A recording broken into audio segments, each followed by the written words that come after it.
সে 26,000 চাকরি বাতিল হওয়ার পর সেই চাকরির সুপ্রিম কোর্ট যে নির্দেশ দিয়েছিল তার এগেনস্টে কিন্তু এই নতুন যে পরীক্ষা, এই পরীক্ষার যোগ্য শিক্ষক চাকরিহারা মঞ্চ তারা কিন্তু পরীক্ষা দিতে চাইছিলেন না।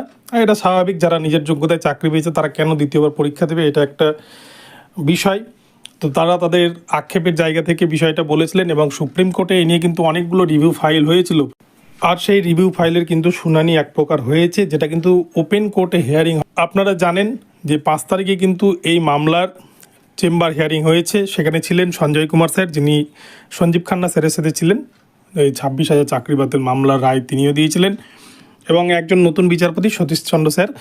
তো দুজন মিলেই কিন্তু এই মামলা রিভিউ শুনানি করিয়েছেন। কিন্তু সবথেকে আশ্চর্যের বিষয়, প্রায় 6 দিন অতিক্রান্ত হয়ে গেল, এখনও পর্যন্ত কিন্তু ওয়েবসাইটে কোনো রকম অর্ডার আপলোড হয়নি এবং এই মামলাটা আদৌ গ্রহণ হয়েছে কিনা বা গ্রহণ করেছেন কিনা সুপ্রিম কোর্ট, এই মামলা নাকি ডিসমিস করে দিয়েছে, নাকি এই মামলা শুনানি হবে ওপেন কোর্টে, কি কোনো আপডেট কিন্তু এখনও পর্যন্ত নাই। অনেকেই কিন্তু গুজব ছড়াচ্ছেন যে মামলা খারিজ হয়ে গেছে বা যোগ্যদের চাকরি বেঁচে গেল।